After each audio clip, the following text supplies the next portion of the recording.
ধানমন্ডি ৩২ বাংলাদেশের ইতিহাসে একটি গুরুত্বপূর্ণ স্থান। এখানে বঙ্গবন্ধু শেখ মুজিবুর রহমান সপরিবারে বসবাস করতেন। ১৯৭১ সনের ২৫শে মার্চ পুরো পাকিস্তানে সামরিক অভিযান পরিচালনা করলে বঙ্গবন্ধু গ্রেপ্তার হন এবং ওনাকে পশ্চিম পাকিস্তানের একটি কারাগারে বন্দি অবস্থায় রাখা হয়। স্বাধীনতা সংগ্রাম শুরু হলে দেশ স্বাধীন হয় এবং বঙ্গবন্ধু দেশে ফিরে এসে বাংলাদেশের দায়িত্বভার গ্রহণ করেন।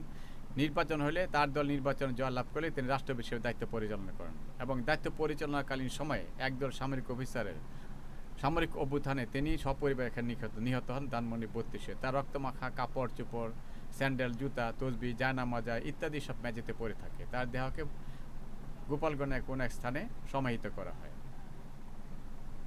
বঙ্গবন্ধুর এই বাড়িটি দীর্ঘ সময় খোলামেলা থাকে, মানুষ সবসময় আসা যাওয়া করতো। তার এই মেয়ে শেখ রেহানা বিদেশে থাকাকালীন তারা প্রাণে বেঁচে যায় এই অভ্যুত্থান থেকে এবং পরবর্তী পর্যায়ে শেখ হাসিনা দেশে আসেন এবং আওয়ামী লীগের নেতৃত্বে সরকার সামরিক অফিসারদের সহযোগিতায় দীর্ঘ ১৫ বছর দেশ পরিচালনা করেন। তার এই শাসন কেমনকে ফেসিবাদের শাসন বলা হয়।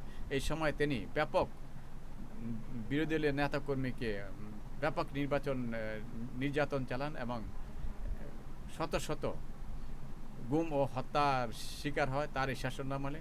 তার এই শাসনামল ইতিহাসে একটা কলঙ্কিত শাসনামল এবং এটা একটা ফেসিবাদের শাসনামল বলা হয়।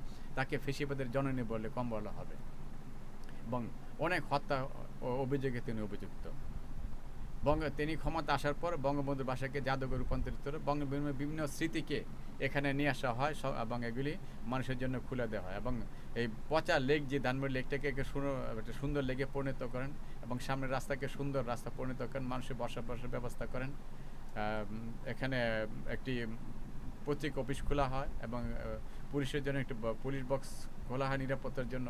মানুষের বিনোদনের জন্য একটি লেকের মাঠে স্পট তৈরি করা হয়। সেই স্পটে মানুষ যাতে খাওয়া দাওয়া করতে পারে এবং আসা যাওয়া করতে পারে সেই জন্য সহজে চলাফেরা করার জন্য উনি 2টি ব্রিজ তৈরি করে দেন। এইগুলিতে ব্যাপক পয়সা ব্যয় হলেও অত্যন্ত সুন্দর এবং আকর্ষণীয় হয়েছে।